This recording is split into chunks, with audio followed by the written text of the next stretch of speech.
Bon, d'abord, ça a été une surprise pour moi aussi, parce que vous avez raison de dire que ce n'est pas du tout l'idée traditionnelle qu'on se fait de la Troisième République. Parce que beaucoup de gens, et je me rends compte là maintenant que je fais des entretiens, ils disent « mais alors, vous voulez inventer une nouvelle religion ?» Ils pensent que je suis un faiseur de religion. Donc c'est quand même compliqué. Hein.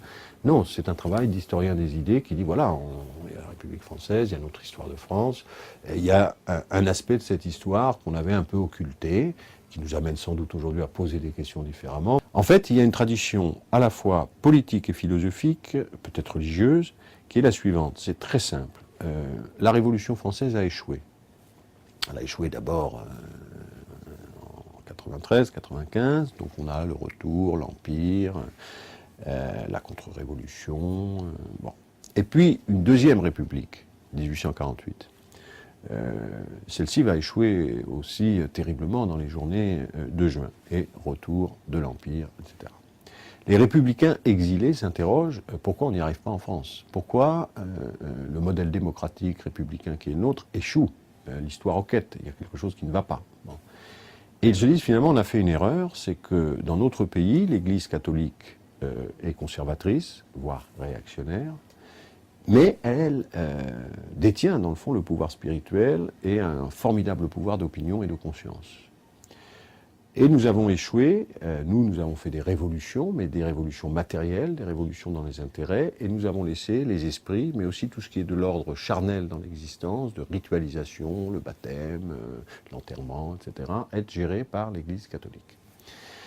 Dans un certain nombre de démocraties modernes, ils ont réussi à instaurer leur démocratie ou leur république. C'était un modèle au XIXe siècle, c'est l'Angleterre, les États-Unis, les Pays-Bas, parce qu'ils ont la religion protestante, qui est une religion qui correspond à la République, à la modernité, parce qu'elle est une religion de libre examen.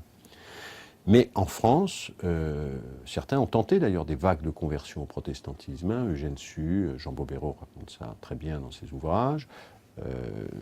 D'un autre côté, le philosophe Charles Renouvier, par exemple, ça ne marche pas. Parce que, vieux pays. Donc il faut que nous inventions, pour établir la République, une spiritualité, voire une religion spécifique.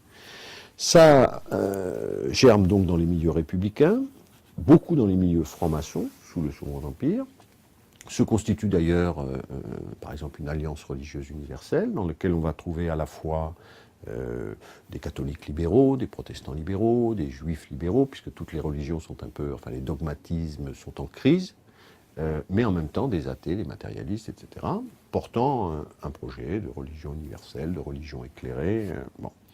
Et donc en fait, ceux qui vont construire en grande partie, en tout cas l'école de la République, mais jouer un rôle déterminant dans la République, c'est le cas de Ferdinand Buisson, sont des gens qui sont venus à la République d'abord en étant des croyants, mais deuxièmement avec un projet spirituel, c'est-à-dire que la République, pour s'établir, a besoin de former sa propre religion, qu'ils vont appeler d'ailleurs, ça c'est un paradoxe incroyable, en tout cas une surprise, c'est un étonnement pour moi, jeune chercheur, la laïcité.